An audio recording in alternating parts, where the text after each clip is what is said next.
Anakapalli YCP MP అభ్యర్థి బూడి ముత్యాల నాయుడుపై కేంద్ర ఎన్నికల సంఘానికి ఫిర్యాదు చేయనున్నట్లు కూటమి ఎంపీ అభ్యర్థి సీఎం రమేష్ తెలిపారు.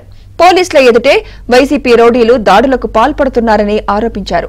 దాడులపై డీజీపీకి ఫోన్ చేసినా కూడా కనీసం స్పందించలేదన్నారు రమేష్. వైసీపీ నేతలు పోలీసులు అనుకూలంగా వ్యవహరిస్తున్నారని విమర్శించారు. ఓటమి భయంతోనే ముత్యాల నాయుడు దాడులకు పాల్పడుతున్నాడని ఆగ్రహం వ్యక్తం చేశారు. మాడుగులలో కూడా ముత్యాల నాయుడు కుమార్తె ఓటమి ఖాయమన్నారు ఎంపీ అభ్యర్థి సీఎం రమేష్.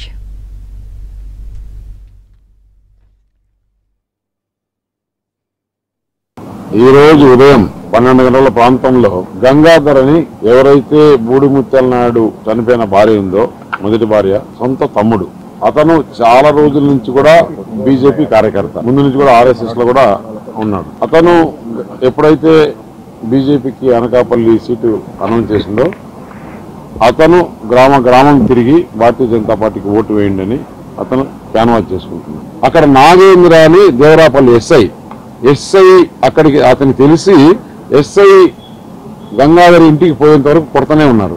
ఎస్ఐ చూశాడు, కొట్టింది. మేమందరం మీడియా సాక్షిగా అడిగాను ఎస్ఐని.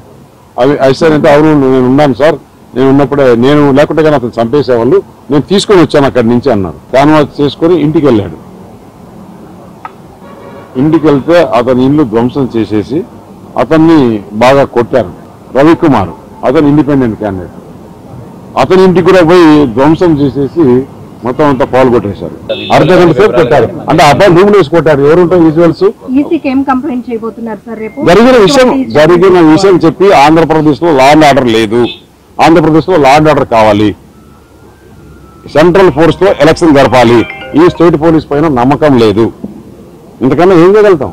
ఏ రాష్ట్రంలో కూడా ఇంత దౌర్జన్యాలు లేవు. ఇంతకన్నా ఏం కావాలి? ఏం చెప్పాలి చెప్పండి?